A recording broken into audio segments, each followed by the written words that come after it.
G'day, welcome to another edition of the Detour Live.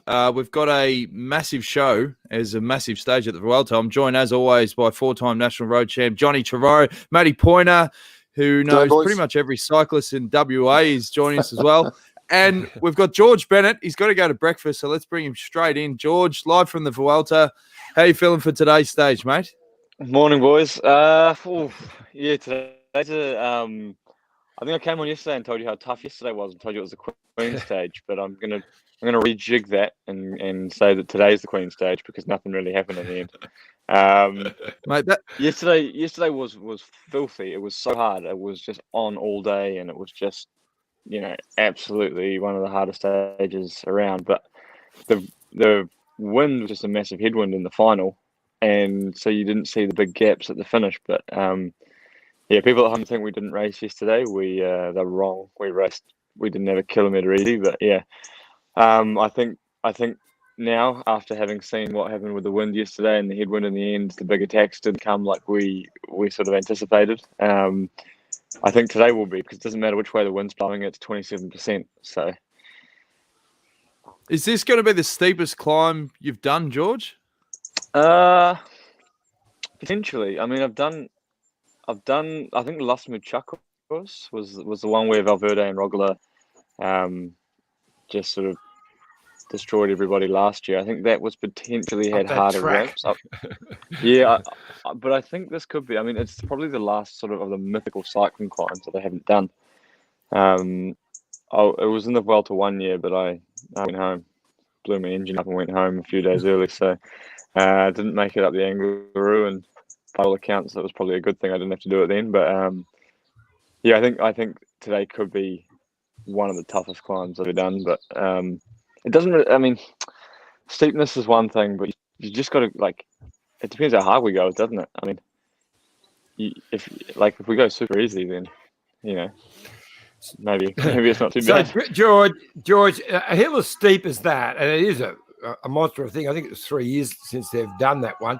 But do you reckon that favours Carapaz or Roglic more? It's kind of counterintuitive, because you think with the super steep stuff, then the really light guys go better. But I put myself in the category of the really light guys, and I don't necessarily go better on the steep stuff. And often you need a lot of torque. So even if you're running a really small gear, like we'll have a 34-30 on today.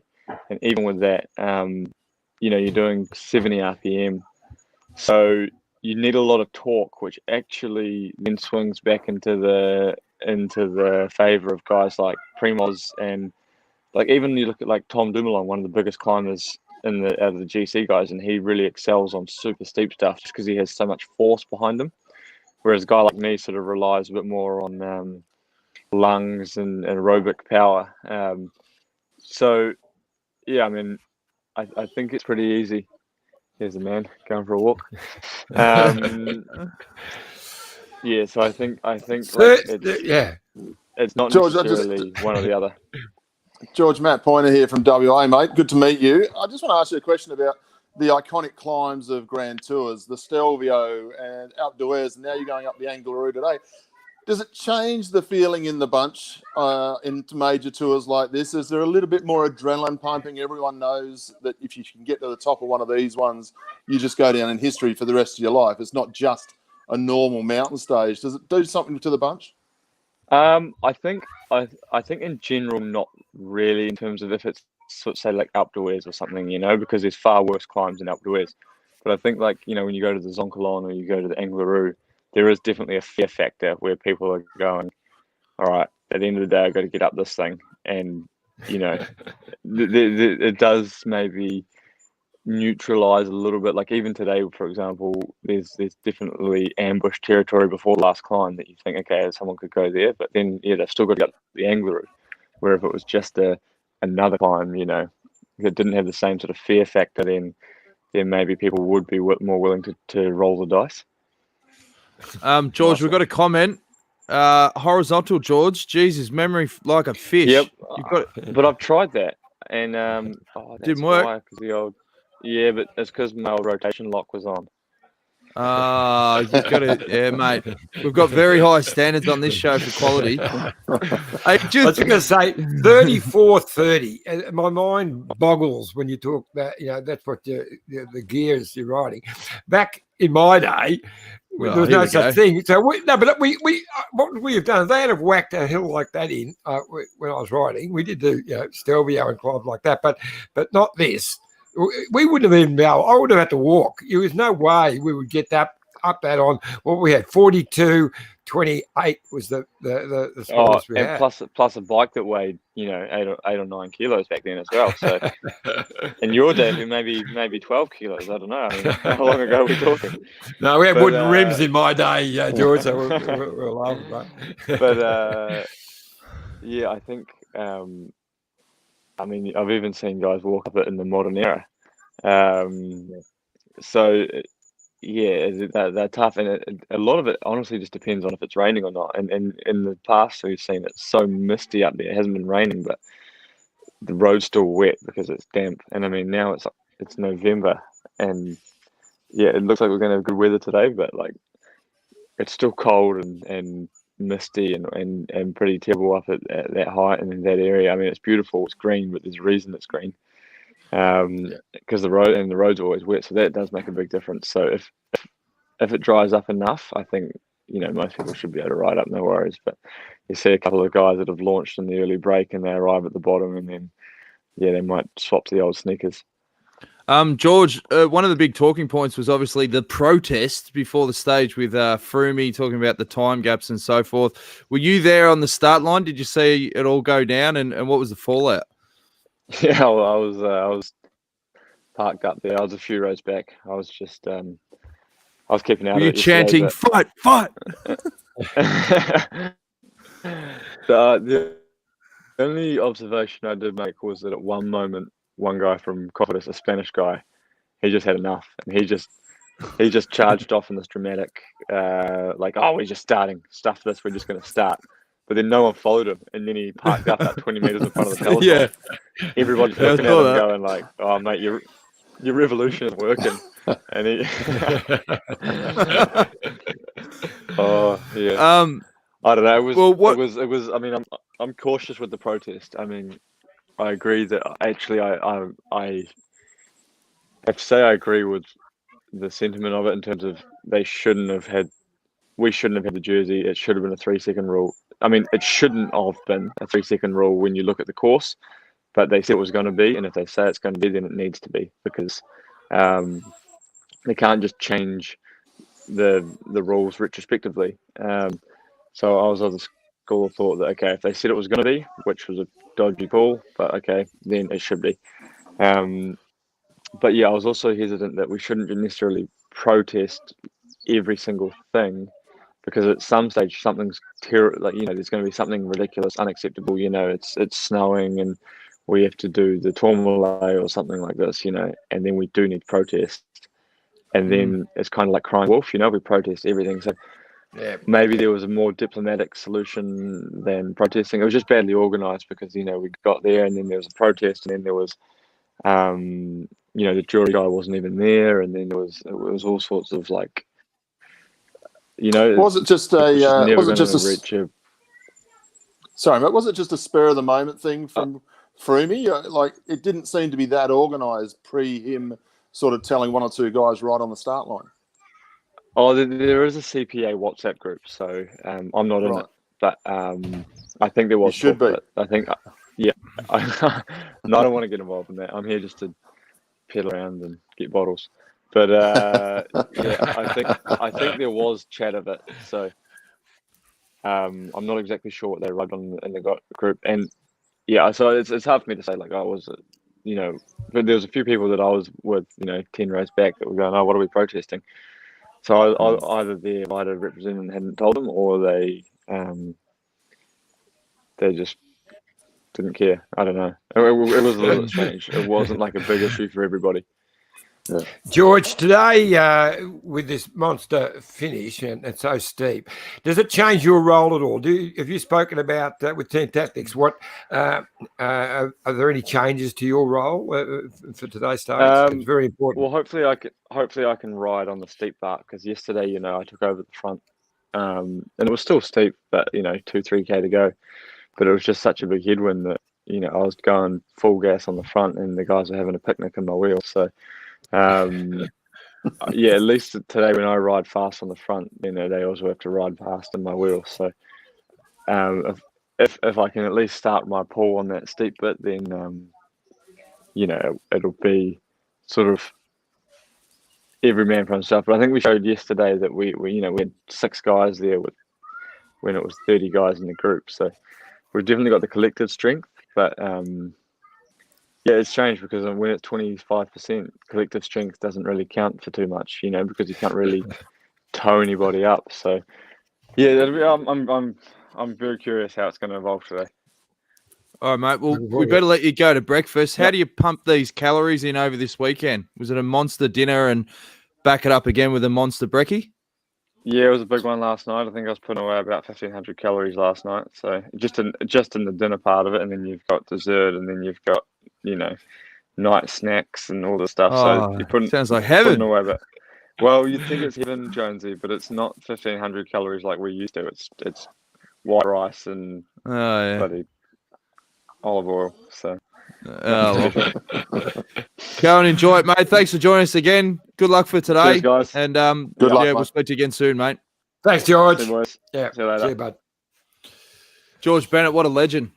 Just about to nick off to breakfast. Now, talking about quality on this program, John, you were adamant to me last night that you did not burp during the program. I didn't. I don't care John, what your little machine tells you. I didn't burp. Okay, Matty, you can be the judge. I've got the video. You make the call. Just have a look at this. All right, I'll have a look. The little smiling assassin, as they call it. Did you just burp then? No, I didn't. So don't blame your sound malfunctions on me, Daniel. The little.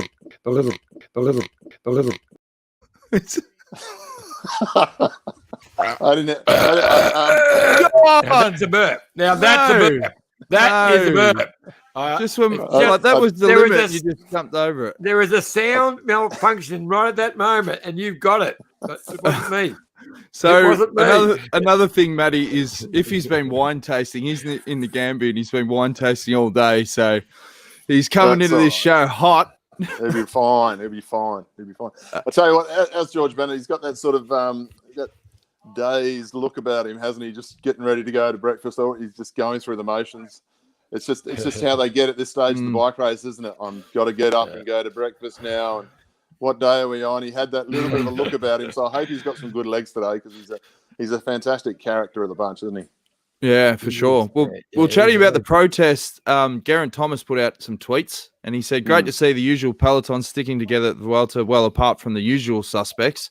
And he said, my point is, pro cycling is nothing without the riders, yet all the big decisions are made by suits, and we know we are the last to know. The main reason we have no say is because we don't ever stick together as a peloton. What are your takes? I'll start with you, Matty. Do you think it was a good idea, or listen to George before? You don't want to burn your matches on these protests too often. He made a very good point. You don't want to burn your matches on just everything. However, the rule before the start, this is what we're going to race with, boys. Everyone knew what the rule was, and then they have the stage. They don't even tell them 50k from the finish that they're going to change it because they've had a look at the course. They change it after the finish. That's sort of 1970s into club racing around Australia, where the wrong guy won. Oh no, your audio's cutting out, Matty. That's good that's good. Now you're spot on, Matt. Yeah, but that's exactly right. And it's not just like it's a small thing. So even George, it was a benefit for George's team because his leader got into the red. But even he said, well, he disagreed with it. They shouldn't have changed the rules. But it's pretty important in a Grand Tour when it changes the leader's jersey to another rider. So that's not just a small thing. It's a pretty major thing. That's what Froome said. He said, we've changed the jersey now for yesterday because it changed the race. If we start and jump over the jersey, they need to control. If we start, we have the jersey, we need to control. So it changes the whole race. So imagine that if that had happened at certain times of the last week of the Giro. Yeah, it could have been, like the Giro was close enough as it was. So, and nothing is for certain this year, isn't it? We saw it in the Tour de France. Roglic was going to win. It all turned on its head. We saw it in the Giro. It all got turned on its head. Who's to say what's going to happen today? It's just a different year. Everyone's a bit different this year. We've got another special guest, guys. He's the DS for the Mitchelton-Scott team. He's kind enough to join us. Jules, how's it all going, mate? Julian Dean, sorry. Looking good. Looking forward. G'day, Julian. Hi, Julian. Good. Jules, we've got these quality standards on this show that people, they're red hot. Are you able to tilt your camera horizontal so that we can get your full face and see those beautiful Kiwi cheeks? That's it. Good stuff, mate. And whatever you do, don't burp, okay? Yeah, we're embroiled in a bit of... No, farting's fine. Hey, how's the Vuelta been so far for you guys, mate? It's been good. I mean, we've been hunting out for some stages, and Mikel and Esteban have been in the mix there. So yeah, it's been okay. Probably could have been a little bit more successful so far, I would have hoped, but still a ways to go. Iffy? Yeah, so reports I get, as usual, Jules, you're cool, calm, and collected, doing a great job in front. So what happened to Esteban in that last pit yesterday? Like he punctured, had to do a big effort to get back, and then he blew his own doors off or something. And what actually happened?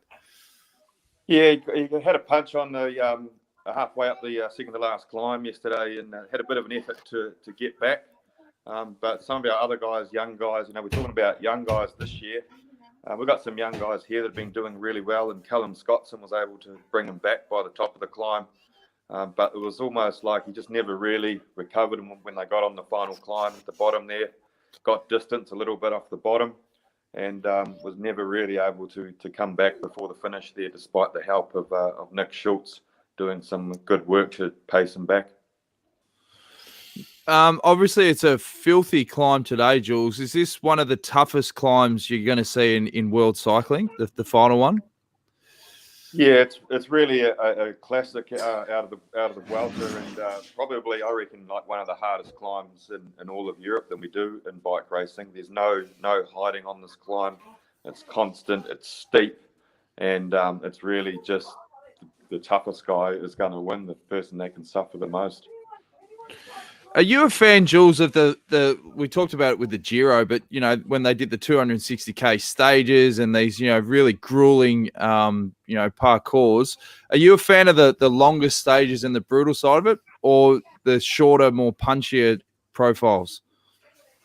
Oh, look, I mean, I think if we think about the history of cycling, we have some, history sort of says we have these 250K stages or plus 200 plus K stages, but if you want to move with the modern sort of sporting product these days, I think the value of those in terms of a consumer product is practically zero. No one's going to sit down and watch stage 19 or whatever it was of the Giro d'Italia for 7 hours. So I think from a commercial perspective, it doesn't really have a lot of value. I think if you want to stay close to history, maybe sort of keep them, but I think it is probably a little bit worthless in this modern environment. But there was a lot of obviously protesting and complaining about that stage, but everyone knew about that stage already from last year when the course was released. I don't know why they waited until the day of the stage to take action against it. We've also mentioned a fair bit on this show that, we've seen a lot of riders that are emotional at the finish. A lot of riders are doing protests down that. Do you think the peloton and even the staff, are they really feeling the pinch of the fact that we're in a Grand Tour and it's now November? Yeah, look, it's been a funny old year, as we all know. There's there's certainly a lot of mental fatigue of just having to race in under these COVID restrictions that we've got now, and there's no way that the the things that we've been having to do as a team in the race in these environments, cracks start to appear. People get a bit more fragile than they normally are, and I think some of the things that we see happening now, rider protests, these sorts of things are probably have a component of that. Iffy? Yeah, Jules, the other day we were talking about the incident when they rubbed Sam Bennett out, when Emil Liepens tried to jump in on the train, and Sam gave him a couple of good shoulder thumps, get him out of the way, and rubbed him out. I wanted to get your feedback on that, especially since we had Robbie McEwen on, and we were showing some of the really good bumps in the past, and the one where Mark Renshaw tried to give you a bit of a headbutt and got thrown off the bike race. So I just thought I wanted to get your version of what you thought of what happened the other day. Yeah, I mean, it's certainly it looked pretty aggressive, like it was a big, I think a little tap or a little shoulder just to hold your position is what sprinting is about. But that one from Bennett looked pretty aggressive to me from the outside, just looking at the TV coverage. And the question about all these is what's the athlete's intention in pulling a move like that? Is it to hold his place on the back of that train? Is it to smash the guy out of the way, which is something completely different, and put him out of the race? And it's really and that's really what it comes down to. We will never know that from looking at the TV coverage. But I think commissaires, they have to take action in those sorts of situations. They have to respond, because it just doesn't really look that good for the sport or for any of the sponsors if they condone that sort of behaviour. And if they don't set a limit, who knows how far it'll end up going, and more guys will get hurt or end up crashing, as we have seen with Groenewegen this year. Yeah. And what are your memories of that day when Rendog got booted off, mate? I remember being at the buses. I was there with Fox Sports trying to get grabs, and I remember the Garmin boys were absolutely steaming. Yeah, look, it was really nothing to do with us at all. My personal opinion was it was a bit of an overreaction from the race commissaires. It wasn't that, it looked like it was really quite aggressive and intentional on TV, but it wasn't really. It was just sort of a tap with the head, and but I also understand the commissaires' position, like we were just talking about. It's the most Tour de France is the most highly televised sporting event annually in the world. There's millions of people around the world watching it, and they've got to be seen to be taking correct action and setting limits. And it's a hard thing to get right when you make those decisions. We were chatting with Matt White yesterday, and it was about, what are the sort of initial plans going into next year with sort of the GC focus. Seeing all the guys that have been up at the pointy end of GC, some new contenders. What are your thoughts next year? I mean, you've obviously got Simon Yates. You were there as the DS when he won the Vuelta 2 years ago. Is it a matter of just really working out, can we potentially win these races? And if not, we go for stages. Yeah, I think, when you've got guys like we've got here with Steban, who have won or podiumed in Grand Tours before, a guy like Mikel Nevi, who's also been top 10 multiple times in Grand Tours, Simon, who's won Grand Tours before. You've got to back these guys in, and Simon will win another Grand Tour in his cycling career. But it's just about a matter of getting all the elements in place and do everything sorted and having a little bit of luck along the way. You have to still back these guys. Yeah, it's been a funny old year. We've seen the first 2 Grand Tours being won by young guys early in their career. But I don't think necessarily means that we're going to see the demise of the older, more established riders winning Grand Tours in the future. Matty? I got an off centre question for you there, Julian. Did you watch the game yesterday? The All Blacks? No, but I didn't see the score. Yeah, I bet you did. Mate, just on the... Giving me some hope after that first, when it was a draw on the first test there. I was like, it's a good series, but no, it wasn't, was it? You know what it is? We've never recovered since we had to withdraw Qantas money. We're just it's a write-off. We haven't recovered since John Eales retired, let's be honest. Just getting on to what the commissaires are doing with the sport. Like, it's across track cycling and it's across national level cycling and so forth. We've talked about this before over the years about getting sprinters involved in the disputes when it comes to sprint finishes and so forth, like former sprinters.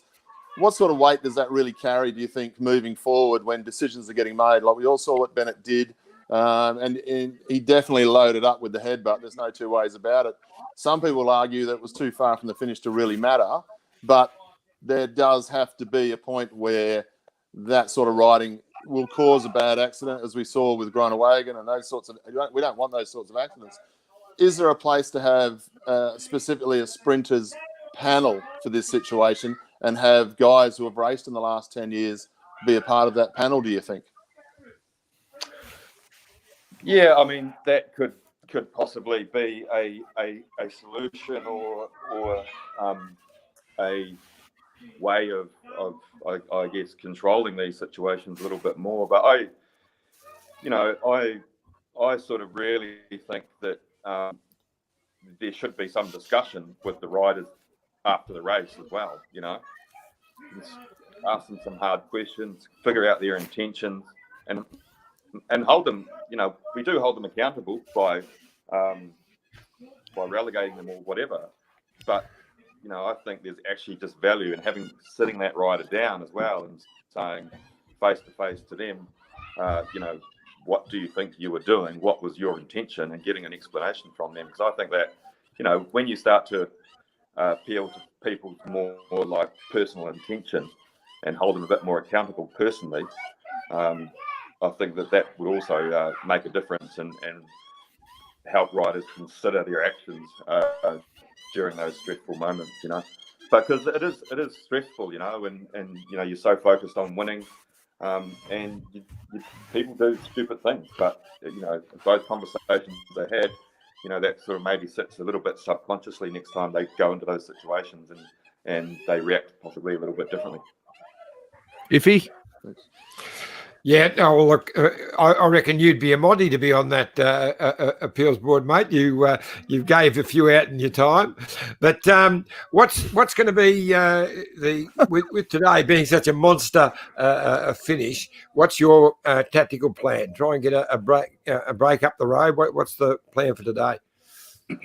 Oh, look, these short mountain stages in any Grand Tour are always very exciting, and you have to be on the front foot from the get-go here. I'm sure that probably Jumbo are going to try and control the race early and do pretty much what they did yesterday. They rode solid yesterday. I think they wasn't real aggressively hard, but it was just hard enough that no one really felt like they could move or attack. But I think today is going to be really different.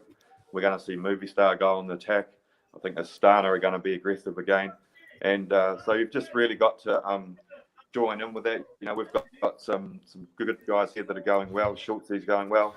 Mikel's going well. And now with the little bit of time Steban lost yesterday, he's really got nothing to lose either. So we'll certainly be trying all we can to send guys up the road and make the race as aggressive as we can. Because also for Mikel, he's just the diesel Mikel, and he's just going to get better and better as this race goes on. I think the harder today is, the better Mikel will be on that last climb as well. All right. And finally, Jules, how's the whole bubble situation going? It seems to be, on paper, going pretty good, but the rest of Spain is obviously, going through a second wave. Yeah, look, I'm in terms of the Vuelta organisation and the way that they've gone about putting this race on. I mean, I was at the Tour de France as well. Obviously, the situation across all of Europe is significantly worse than it was when the Tour was on. But I can only commend the organisation at the Vuelta. They're doing a fantastic job. The hotels we've been in have been sensational. We've had separate dining areas. We've had each team's been on the floor. Ineos has been in the same hotel here with us in the studio for the last 2 nights, and you wouldn't even know that there's 2 teams in the same hotel. So I actually, and I was saying to the boys, there's a lot of dialogue, a lot of discussion on the bus every morning and after every stage about the situation in Spain or across Europe and the risk that we're putting ourselves through, I guess, by travelling from city to city and being at the starts and being at the finishes. But I really believe that one of the safest places to be in Europe at the moment is in the Vuelta. I feel really, really safe, and they're just going to extraordinary lengths to make sure that the welfare of all those involved in the race is really good. And an example of that is the barriers around the finish. You can see them spraying disinfectant on them every day. So just little things like that certainly make you realise that if we're going to move forward in the middle of a pandemic, it's a lot of work for everyone, but strategies and things you can do to keep life moving forward. John, you used to do the disinfectant spray at the bakeries for all your cronies that went into the VIP area, didn't you? Yeah, but for a lot of different reasons, but we won't go into that. Good stuff. Hey, Jules, before I let you go as well, what's the food been like? I used to love asking Whitey these questions. You're getting a lot of paellas, a lot of local delicacies. Sorry, I just missed that question. I said, what's the food been like at the Vuelta? You're getting a lot of local delicacies, a lot of paellas, those Basque cakes. I mean, one of the great things about doing the Vuelta is that there's such a diverse amount of cuisine as you're travelling around Europe. We've been up in the studios here the last couple of nights, so been some with the local riders, which is always a bit of a treat. And then after today's stage up Angliru, we're heading across to Galicia, which is famous for all its seafood. I think you might remember, Jones, when we were in 2012. Yeah, Steve-O showed us those pippies. Yeah. The delicacy. They just scraped them off the wharf. So that'll be there must be a bit of a delay. Oh, that's good. Oh, well, thanks for joining us, Jules. All the best for the stage today. Really looking forward to the final climb, and hopefully Chavez and Nieve are bopping around the point again, mate. So all the best. Good. Thanks, Jules. Right, Thanks, mate. See you, mate. Sorry, mate. See you guys. See you, mate. Julian Dean. Bit of a delay there in the end. Sorry about the technical difficulties, but we got the guts of it. He's a good man, Jules. And you were saying before, if he is one of the most intellectual guys and the smartest guys I've met in my time in cycling, not just for his race smarts, but his people smarts. Like, he can really read human emotion. And when they won the Vuelta 2 years ago with Simon Yates, he was so instrumental in that because he took the pressure out of it, took the pressure out of the race, and there was no expectation. Every day it was just like, I wasn't there, but what I was getting fed from the guys that were was he just kept them so focused on it's just day by day, don't stress, we don't have to do the work. Sometimes you can get in a race and the DS will, want to put the guys on the front because we've got the jersey and all this sort of stuff. Yeah. They literally create pressure. Yeah. Yeah, 100%. Now, John, oh, sorry. Well, I you're thought right. we'd just have a little talk about last night's stage, which was a ripper stage. I mean, it was called the Queen Stage, and everyone was saying it was going to be the race that turned this Vuelta around. Didn't turn out that way, as far as the GC was concerned. But the break went, on the second climb, went fairly early. So they had a Cat 3 just after the start, and then 4 Cat 1. So it was a monster day. It was like you looked at the map, it was a jigsaw, but. The break never got that far. They only had 2 minutes, I think 3 minutes max. And even though they were chasing, those riders managed to stay clear. And I was really impressed with young Michael Storer, the young Sydney boy. Sorry, John. I'll just have to correct you there. He's from WA. Oh, you're kidding me. Sorry. You're kidding me. Sorry to just keep... no. We have the most impeccable research on the detour, Matty, as you're well aware. well, he did. He was in Sydney for quite a while as a youngster. I think he might have stopped off there on a plane ride once, but he did a great ride, didn't he? He was third place on the stage. He was in the break all day. Like you say, that breakaway, they never really let it go, did they? They really sort of let it almost dangled the carrot out there all day until right near the end, and then it started to take some time. We saw Soler just doing his usual aggressive riding, but they had his measure yesterday because Soler, I thought, for a while there was going to be the guy who tore them to bits, and it wasn't to be. Yeah, although he was really looking for GC as well. So, whereas young Gardou was the one who rolled him in the finish. But Michael Storer was brilliant. He rode a couple of Sun Tours, but this is he's only 24. Was he 23? And he's 23, and this is his third Vuelta. So, he's an impressive young lad. And they're coming out of a. They've got that there's a really great little bunch at the moment. Okay, yes, my feeling towards the WA kids. They've got Storer, Hindley, Robbie Power, Durbo, who's showing them the way. And, of course, before that, we had Hank and others. But then you've got Jack Haig and the Schultz boys and the Scottsons. And we get it, mate. We get it. You're bloody good. There's so many good boys in this town, in Australia, who... they're not knocking on the door to be super domestics. They're knocking on the door to be tour winners and one-day classic rider winners. Like, I really look forward to seeing what the Scotson boys can do, the South Australians can do over this next couple of years, because so much power, so much strength from those two lads. Australian cycling is just in such a good spot. And, of course, and I'm remiss of not mentioning Caleb and Caden Groves as well. We've got so many boys out there who are just...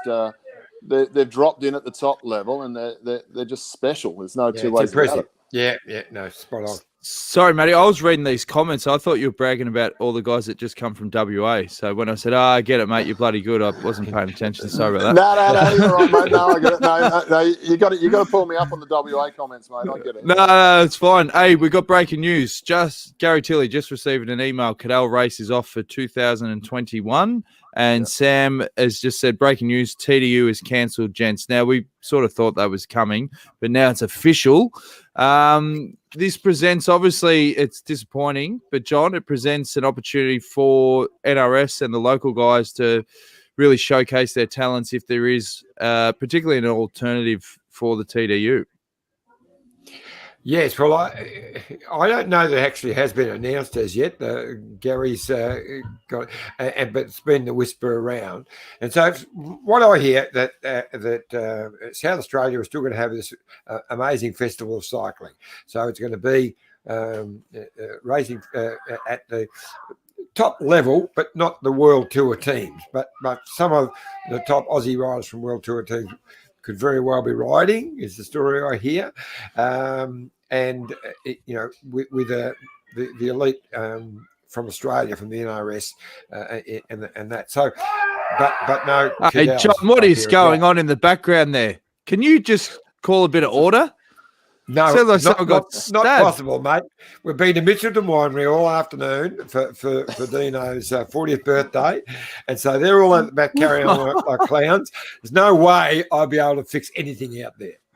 Okay, all right. Well, John, you might as well do the plug for the Mitchelton Wines, because I've ingested some photos from today. This is obviously Dino What is that? A velvet tracksuit? Yes, he was always wanted a velvet tracksuit for his 40th today. He got one, and he made sure he wore it to the winery because he's 40 going on 14. But anyway, that's Dean. Yeah. And that's the wine tasting after. He's having a beautiful Mitchelton rosé there. And this was all of you there sitting around doing the wine tasting. What was your favourite wine, John? Oh, look, there was a Heathcote Shiraz that was really, really smooth. It was a 2015, I think, and that went down very well. But gee, there's no such thing as a bad wine. And what about this Kangaroo? Have you got we got the photo? Yeah, just put it up there. No, all we can see is you drinking a beer. What? No, it's all definitely. We saw was you drinking a beer. Did you see a photo already, Food? Yeah, there was one of you, John. Sorry, mate. Can you see it, John? I can now. It wasn't. It was just used a bit. Yeah, so that's a Kangaroo Tartar. Yes. And it is absolutely magnificent. Beautiful. Yeah. Yep. All right. And you finally got to see one of Australia's most expensive pieces of art, and that is the famous truck. Yes, so I took a great little picture of the sign there. But yes, a $10,000 Land Cruiser with the $1.3 million paint job. There it was, first built for war, now rebuilt for peace. It was used for the sick and dying, now restored and repainted for Indigenous education. So what was this? What was this painting, John? It was just one that caught my eye because it's a beautiful stuff. It's a world-class Aboriginal art museum in there. There's another one I think I sent you up photo. It's just been valued at $2 million. Is that this one? Yep, $2 million. Yep. Yeah, right. Some amazing art in there. So maybe I'm not so far out with the old Land Cruiser. Yeah. But it was a wonderful day. And as I mentioned, it's one of Australia's favourite wineries. It's a place of escape. Experience the history, the beauty, and the serenity of the Goulburn Valley at your own pace. Looking over the vineyards from the iconic tower, staying at the new hotel, relaxing by the pool, amazing pool, recharging in a day spa, exploring the seasonal menu at the Muse, stopping by the Providor, which we did, during the cellars, and of course tasting their signature wines. It's become a hugely popular venue for weddings and major functions. And as I said, the Aboriginal Art Gallery is world class. So we've had an amazing day, as you can hear from the motley crew out the back, and I'm the only one that sort of kept myself half okay. That's debatable. All right. Well, here's a quick word from our great mates at Bike Exchange. Look at this bike. You think it's just a bike, right? But it's not. It's a bike. 374 people are looking at. This guy, this girl, them, all looking at it. People from here, there, and wherever this is. People that are looking for a bike. Or just a piece of it. Amateurs, semi-amateurs, and pro-amateurs. This guy wants this bike, but with this crank and these bars. This could be the perfect match. But not this one. This girl has a bike to sell, and thousands of people might purchase it. Eyes on Bikes help grow small businesses. His, hers, yours, and the latest data and insights help those businesses keep moving. We are the world's #1 bike marketplace, with over 500,000 products and 900 brands, where buyers and sellers are brought together in a place where a bike is never just a bike. Bike Exchange, where the world buys, sells, learns, and rides. All right, we've got a comment that has come in from Wombat Breath. I don't know, how do you get that nickname? Don't want to know. Anyway, it is with regret we announced that Santos Tour Down Under will not go ahead in 2021. A smaller domestic cycling festival to take its place in January 2021. So that side of things is official, Johnny. Okay, well, we'll see. Yeah. I did. I texted an old mate of mine who you all know very well. It's going to sound like name dropping. Pat Yonkers, who I grew up with in Adelaide back in high school days. I asked him the question last night, and he reckoned there was an announcement coming in the coming days, but they're looking at possibly doing NRS. So to what scale the NRS will work, and there's also a rumour floating around that any of the Pro Tour teams, boys that are possibly will line up as individuals or part of a composite team and something. So let's keep our fingers crossed and let's hope that something happens in Adelaide, because it's such a big week. It's such a good week for cycling just in general. So many of us go over there and ride around the hills and go to all the restaurants and the wineries and so forth. So let's hope that Stewie and the team, I feel sorry for Stewie O'Grady on this one. First year as race director, and this happens to him. So, let's try and get into Adelaide and support it, even if the big boys aren't going to be racing. Well, and the street parties are phenomenal. You know, it's a really big festival. Like, if you love your food and drink and, you know, cracking atmosphere, there's still going to be, as you said, plenty to do. And there'll be some community rides and, you know, there's still going to be plenty to do. You're going to go over, John? I'll be there. I agree with my mates. A group of my mates who had already booked the camper vans and all that, and they've booked out the caravan park, and some of them are staying at a couple of the big hotels. And they, when they heard it could be off, they said, "Look, you know, we're going anyway." Even before they were told that there could be some other racing, so they were going just to be in Adelaide for that week. I think it'll be wonderful. Look, obviously because of COVID, it's pretty hard for a lot of teams to get out here. I mean, you can't force, UCI couldn't force teams to come, because normally it's mandatory for them to ride in Tour Down Under, but you couldn't force teams to go into quarantine.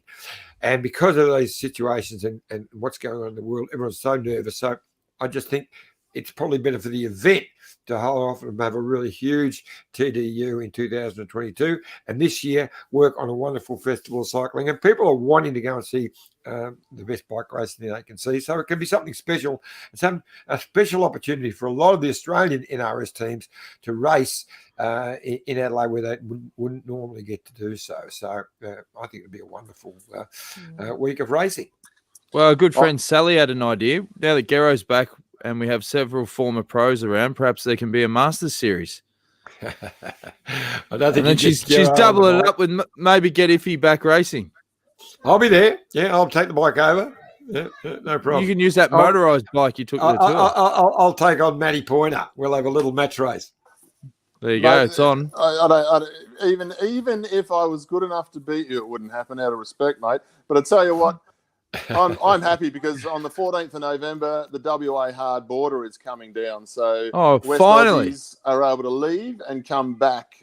So I'm really looking forward now to summer, because Adelaide's open, Queensland's open, and not so much Victoria and New South Wales just yet, but something to look forward to for everybody now. It's starting to come together for us. Yeah, now, I know you've got to go, Matty. We've kept you longer. I do actually. About 15 minutes ago. Actually. So thank you so much for having me on. But thank you. I actually turned 50 sometime this week, and I'm supposed to be at my 50th drinks a couple of days before my birthday, and about 15 minutes ago. So I'm going to have to love you and leave you, boys. Good on you. Mate, that is commitment. Thanks, Matty. Good on you, Matty. You're a legend, mate. Cheers, boys. We'll speak to you soon. Go on, buddy. Bye. Bye. Now, if another talking point is today the first day for the new Oz cycling? Yes. What's the go with all of that? Yeah, look, they just put the notification out today. And so, look, there's been a lot of battles going on with cycling, but now it's a unification of all the facets of cycling. So BMX, mountain bike, racing, and coming under one umbrella, and the states working together, where it was sort of a bit like our federal parliament and the states having blowing with them, which used to be the case. This is finally got it worked out. It's taken over a year to get together to sort it out, because there's been a lot of issues in the umbrella that they were trying to put together. Cycling Australia, they finally got it nailed down, and I think it's a fantastic step forward. Oh, good stuff. Another question from Tim Parker. He says, what happens with the road nats and bay crits? Will they happen later in the month of Jan?